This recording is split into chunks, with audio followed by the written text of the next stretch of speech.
Did you ever see something that made you say, how did they do that? Did you ever see something that made you say, how did they do that? A fun welcome to our podcast with Randy Chris, where we talk to those who did it. Tell us how you did it. Tell us how you did it. Tell us how you did it. Did you ever see something that made you say, how did they do that? Welcome to How Did They Do That, where we find out how they did it. I'm your host, Randy Chris. My guest today is Roger Lolly. Who's Roger Lolly? I'm glad you asked. Roger is probably one of the nicest guys I know. He's a genuinely rags to riches story. He's a father, a philanthropist. He just does it all. We're going to get into it. You're going to love him. I want you to meet my friend, Roger Lolly. Roger, how are you today? Hey, good, Randy. Thanks for having me on. Well, it's my pleasure, believe me. Roger is a seventh-generation Lee County, Florida resident. Many of you wouldn't know what that means, but we've got island community on the Gulf of Mexico, and Roger's family goes back to the very founding of Florida. And there's three islands that are well known off the coast of Lee County, which are Sanibel, Captiva, and Pine Island. Pine Island was a fishing village. Roger comes from fishermen from literally the 17th century when the people first started coming to this area. And so Roger is going to talk about his successes and how he went from being a poor fisherman kid on Pine Island to a bunch of poor fisherman family, losing his father at 9 years old, becoming a baseball star, becoming trials and tribulations that he overcame, to being a serial entrepreneur with many businesses and many successes. And he's just a wonderful guy. So, Roger, why don't you tell us a little bit about your background on Pine Island and how that evolved? Okay. Well, thank you, Randy, for all those nice words. So I grew up on Pine Island. I was born a long time ago, 70s, 77, to a family of fishermen. Like you said, my dad passed away actually when I was 2. I was almost 3. In Oh, I'm sorry. No, that's okay. He passed away. Couldn't read my note. And then, my mom, single mom, obviously had to raise my brother and I, and that was, really hard on her. We lived, we had a good childhood. It definitely wasn't,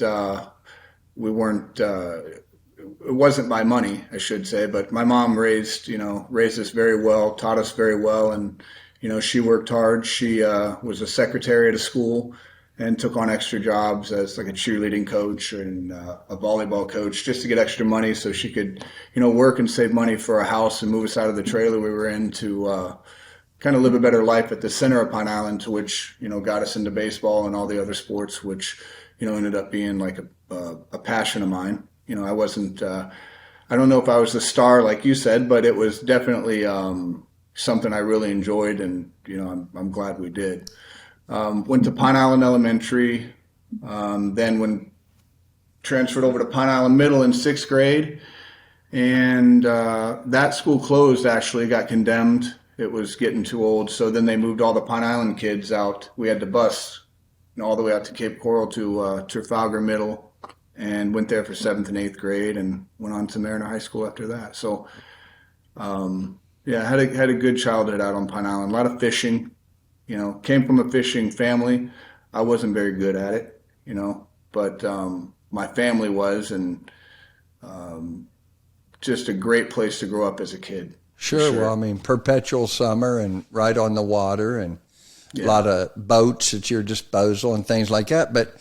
But baseball was the vehicle that got you up and out and on your way on your own. Is that true? It was, yeah. My mom sacrificed a lot too for me to play baseball. She moved to the center so we could be closer to the baseball field. So I was able to actually walk to the field, walk to practice, and go up there to pick up games and do things like that. But baseball was definitely my passion as a young kid, and always wanted to play professional baseball. Thought that I would be this rich, famous Major League Baseball player. Never happened, but I wouldn't change a thing. It was, like I said, the best place to grow up as a kid. Well, just because you didn't actually make it to the majors, you did play baseball as a profession, Yeah, correct? played rookie league for the Braves, and then ended up having a hip replacement when I was 25, and went and played in Belgium. It's what they do when you're not good enough to play here. They send you over to Europe. Well, they You know, paid you, didn't they? they did. Yeah, it wasn't very well, but they paid the Americans. They gave you a place to stay, transportation, food, and some monthly money that you could use to get around. But yeah, it was just another avenue to do something I really loved and travel and see a lot of the world. And you know, again, none of that would have happened if it wasn't my mom sacrificing everything, to be able to move us up to the center of Pine Island. And Pine Island's not that big, but it's big when you're 7, 8 years old, and you'd have to walk 10 miles to go to the baseball field. So Right. But I'm she hearing worked. a pattern here. First off, a good student. Second, you excelled at a sport. Third, you had a hip replacement at 25. And it's my understanding that you and Bo Jackson are the only two people that had a hip replacement and returned to the sport. I mean, Yes. that's would take some doing. I don't think if I'd have had to have a hip replacement, I probably would just have said, "Oh, I can't do all that now," especially playing center field, which is like you got to run like a deer. So Yeah. tell me how all that happened. Well, I can tell you, it, the doctors definitely didn't agree with it. The first doctor I went to, he told me that I needed a hip replacement, and I was kind of in disbelief. So I went to another doctor, and he told me the same thing. But those two doctors both said, because I was supposed to go play baseball in 4 months, 5 months when they told me that. So at that point, I'm thinking, oh man, I'm done. I'll never be able to do what I really want to do again. So I went to one last doctor, Dr. John Finning. I'll never forget it. Such a good guy. He's since passed, but such a big, just an awesome guy. And he told me that, I shouldn't do it, but he didn't tell me not to do it, I guess. So he was the only doctor that said it's not impossible to do. So that's all I needed to hear. I got a personal trainer, DJ Wood. I'm sure he'll watch this too, but he actually trained me after the hip replacement. He's the one who referred me to Dr. John Finning. He trained me after that for 2 months, and then I went on to play baseball. And the one thing about it is and this wasn't right, but I never told the team that I signed with that I actually was getting a hip replacement. So they had no clue until the first game I went back, and I struggled. But then since, after those first couple games, I picked it up and did a lot better. But I had to get to the field probably a couple hours early every game because I had to warm up, because when you have a hip replacement, I went from 25 to 50. It seemed like within the amount, 6 months time. So it was So a it lot kind more of challenging. it set a pattern in your life of discipline, really, don't you think? Because you had to have discipline to play baseball. You definitely had to be disciplined to play baseball after hip replacement. You're saying right now you had to have the discipline to get there earlier than everybody else just to warm up so you could do what you wanted. That sounds like discipline to me. Yeah, I would say so. I had to work a lot harder, I think, than everybody else, and I realized it then. Growing up, I think, for me, baseball was one of the things that came easy. I know you mentioned that, I was a good student. I actually was the opposite. I didn't do great in school. I got bad grades. Had some scholarship offers in high school, unfortunately due to my grades, I couldn't take those scholarships, or, they didn't want me. But, 11th and 12th grade, is when I started actually, having signs that something might be going on with my body, because my hands would swell up, my knees would swell up, my elbows would swell up for no reason.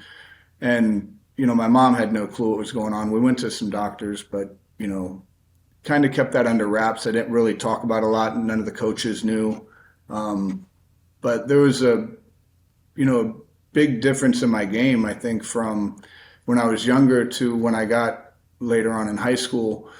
I wasn't as good, I think, because I let that get in my head. Plus, I had to deal with pain that I didn't really tell people that I had at the time.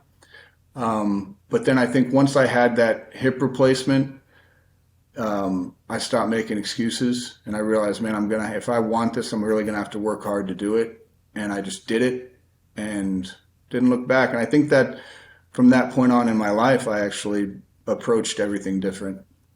Well, that's kind of what I'm talking about. I mean, Yeah. you say you wasn't a good student in high school, but how'd you get this master's degree and BA and PhD candidate? And I don't know, you may have finished that, but I mean, that sounds like academic achievement to me. Yeah, I never, I never had the passion or the focus, I think, to do good in school. I just thought, hey, I was naive. I thought, I'm just going to play baseball. I don't need to study. When you're a kid, all these things run through your mind. Like, you don't need your school, and you'll show them, I'll be a baseball player. Life doesn't really work out like that. It threw me a proverbial curveball, I guess. I got a master's degree with, the support, obviously, from my wife, Kristen. I say that I get the master's degree. I got a doctorate in educational leadership, so it's EDD. And I always say that I got those, and Kristen got the honorary doctorate, the honorary master's, because she graded and helped me through the whole way. So, I had a lot of support with that. So, but I did have the focus. I don't think I've ever done anything completely on my own, So that's one thing I've learned is I rely on the people I have around me, as far as my mom when I was younger with baseball and sports, and, Kristen as I got older with school. Sometimes you have to rely on others to help you get through things that you might need help on. So, well, I know you got a little help on those 5 children that you're the father of. Oh, a lot of help. Yeah. Yeah. I'd say 99% of the help is from Kristen. I just show up at night. Yeah. Well, it's said you're a pretty good father, so I'm going to take that on face value. I know that you've had trials and tribulations there. You told me and said it's okay to talk about your son, Finn, who was your 5th child and a twin, and that he was born with Down syndrome and heart problems, and the trials that you've gone through with him. Tell us a little bit about your son. Yeah, his name is Finn. He actually has a twin, Ivy. They just turned 6. He's a great kid. He's the easiest, I can tell you that. When we had Finn, he was, again, born with Down syndrome, and a lot of the doctors, to kind of go in a little bit deeper of it, when we found out we were pregnant, we had the doctors let us know that they, one of them was going to have Down syndrome, and gave us the option to, terminate the pregnancy. Obviously, we didn't want anything to do with that, didn't hear it. So when he was born, we had, specialists come in the room and kind of, let us know how difficult it's going to be, or, things to expect. And I can tell you that we kind of expected the worst, hope for the best. And I'd say we got all the best, because he ended up being, the best, the most behaved, most loving. All our kids are loving, but he's the Right. most behaved.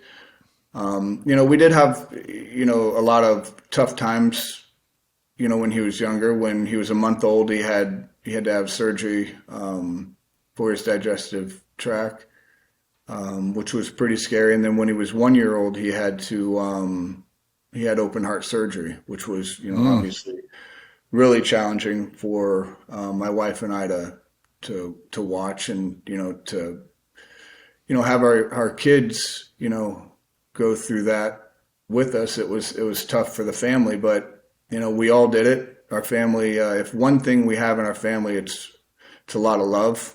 So we all support each other, and yeah, he's been a blessing. He's taught all of our other kids, it's that being kind is very important, because Finn is, no matter what you say, he's different, but being different isn't always bad. And I think our kids have learned that too. Well, so as you've grown with responsibilities and successes, I know that you have started multiple companies, a charity or a foundation, I guess I should say. You're well positioned to, this new company that I've heard about is just phenomenal. And maybe you could tell us how you got to where you have this electric market going on. Tell us about that. Sure. Well, I'll start off by going back years ago. When in the housing market, my brother and I started a mortgage company, and it was called Old Florida Funding. It was, fairly successful. We had 2 branches. It was, we thought was pretty successful. And, you start making money in that market, you think, man, this is going to last forever. Right? And then it doesn't.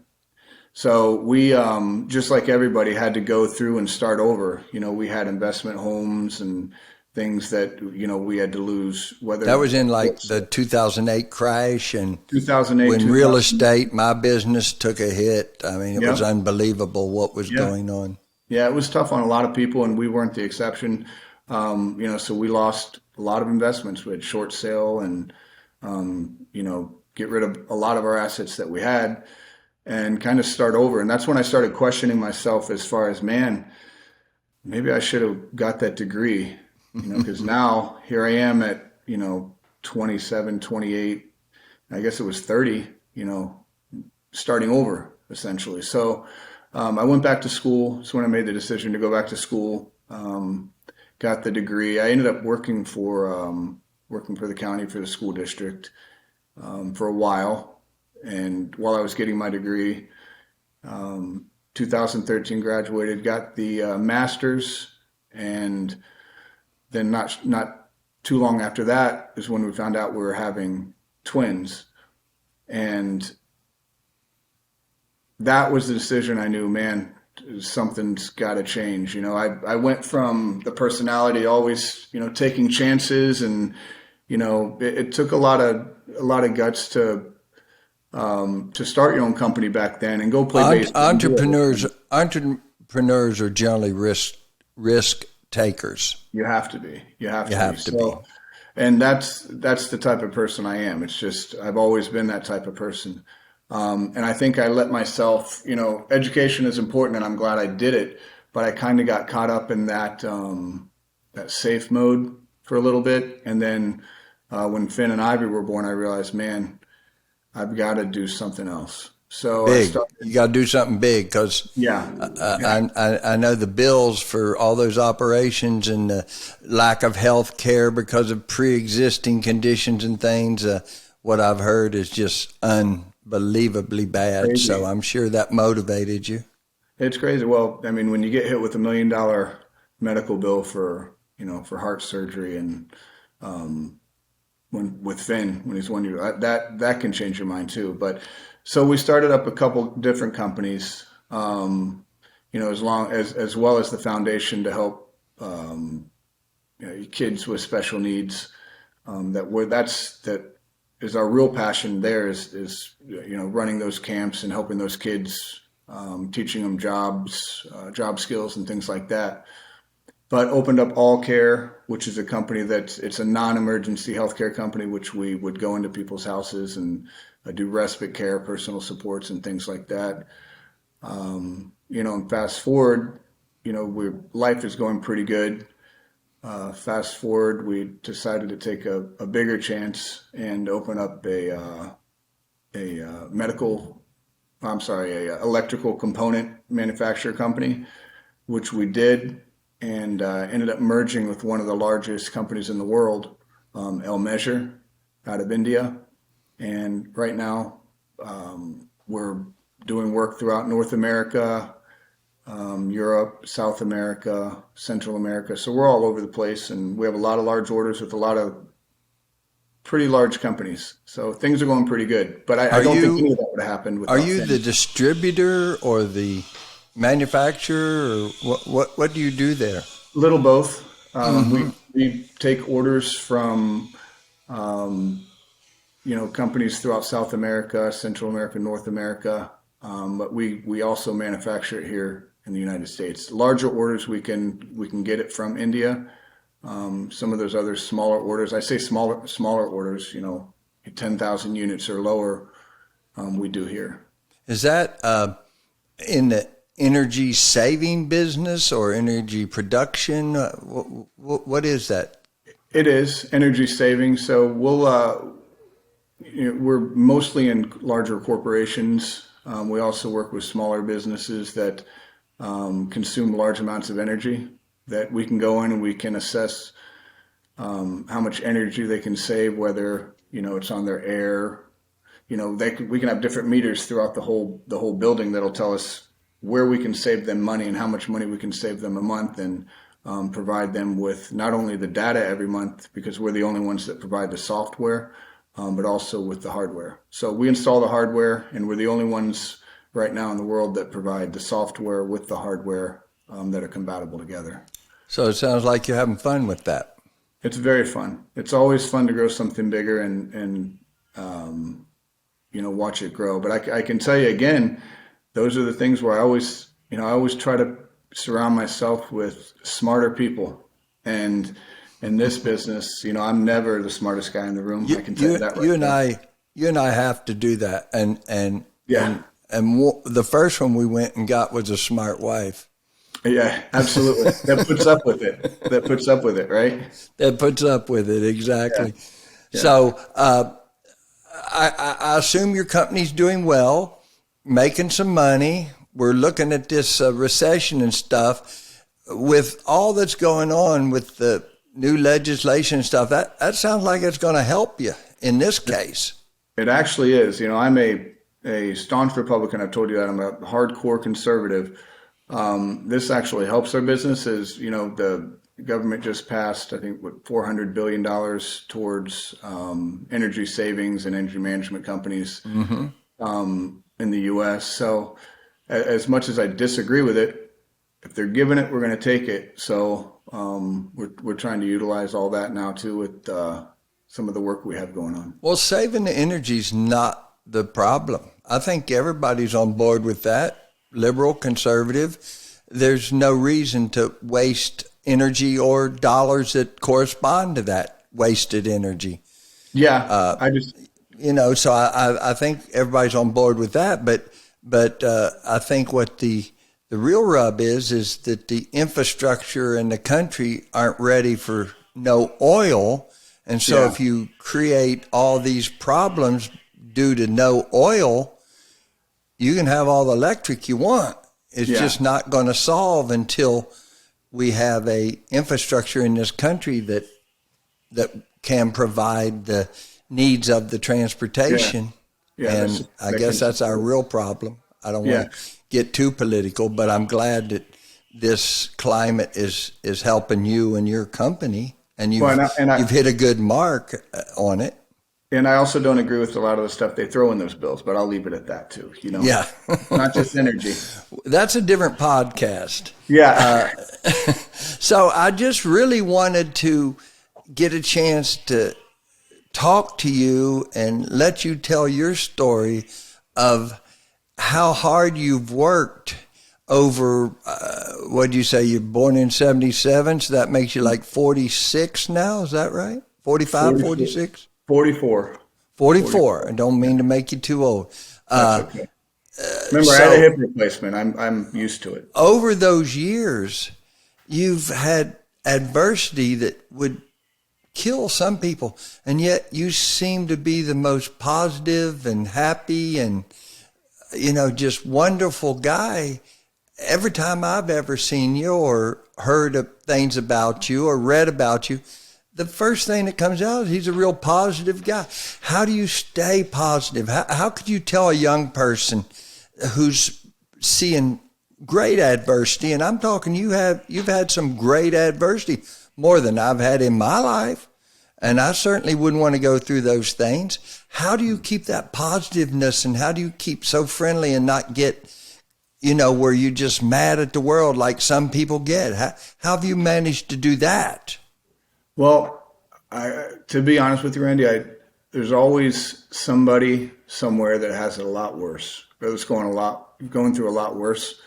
For example, there's when my wife and I were in the hospital with Finn, and I believe he had just had, or he was about to have, his heart surgery, which is a serious. Obviously, it's a serious surgery. Certainly. Anytime you go through something on your heart, it's serious, especially when you're a 1-year-old child. But in that room, we were in Miami at that time, and there was another kid, probably 5 years old, in that room with us, and it was separated by a curtain. And his mom was in there, young, probably mid-20s, maybe 30 years old. And this kid was screaming and crying in pain the entire time with no breaks because of the condition he had. I think he had brittle bone disease or something, where if anything moved, the sheet was on him. It was debilitating pain. And to listen to anybody go through that's really tough, but much less a kid. You kind of put perspective on how lucky you are in life. And Finn has a disability, but it's, in the whole scheme of things, it's not all that bad. He loves life. He has a family that absolutely loves him. And you kind of put that in perspective when you see things like that, and that was, I think, a waking moment for me, because Chris and I'll be honest with you, when we had Finn, we kind of thought, man, this is going to be tough. This isn't going to be easy. I wonder why he was born with Down syndrome and Ivy was born perfectly healthy and our other kids were born perfectly healthy. Was it in my genes? Was it in Kristen's genes? You ask yourself that. But then things like that kind of puts it in perspective. And Chris and I still talk about that, that we wonder how that little boy's doing, because that's something it made a huge impact on you, just hearing it, obviously. That one hospital stay has changed my life forever. But again, you can put things in perspective that way. There's always someone going through a lot worse than you are. Well, Finn's truly, for you and your wife, a gift from God. I mean, truly, and you can see that. I think I can see that the adversity you've gone through has been worth it, but it's grounded you to say, hey, there's nothing I wouldn't do for my children, nothing. And what you've gone through for Finn, says to your other children, my dad loves me. He'll take care of me no matter what. Yeah. And I don't know, I'm not speaking for you, but it's what it says to me. Yeah. Well, you could speak for me on that, because okay. I think you have kids, that there's nothing more important in your life than your own kids. And, I know my kids will probably watch this, so I love you, Zoe, Lily, Lennon, Ivy, Finn. I love you all. It's not just about Finn. I love you all. Don't want to get in a jam, do you? Yeah, no. I love you all. So let's get back to your entrepreneurship. Where do you see your company going? You've had pretty good success and pretty quickly, and now the government's going to help you a little bit, it looks like. Where do you see this going? Well, we're looking at building a warehouse here in Southwest Florida. We're not sure whether it's going to be Lee County or Port Charlotte, but we're looking to build a fairly large facility for that. And then, grow from there, maybe Texas, stay away from California, Texas, one of those states over there. So will you be doing both manufacturing and distribution at this facility? Yeah, nothing's going to change except the volume.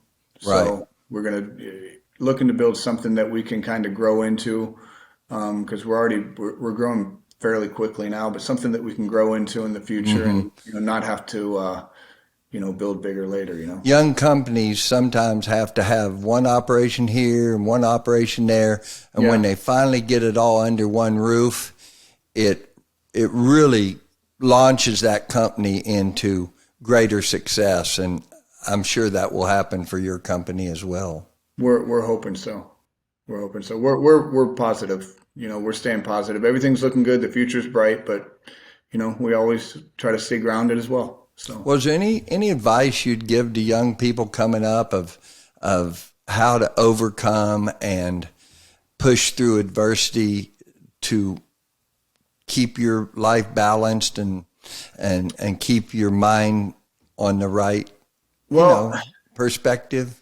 What I always think about, Randy, is I think about, in life, my life personally, I've had a lot of people, because my grades, I wasn't always the smartest kid, didn't always get the best grades. And I know that, back in the day when your teachers could tell you, hey, it's going to be a rude awakening when you get older, or, you're going to be a failure, things like that. I don't think they say that anymore, hopefully, but I've heard that. We've all heard it, if you're from my generation, or I know your teachers are probably even harder than that. But use that as motivation, but even more so, I would tell them to use the people that support you in a positive way.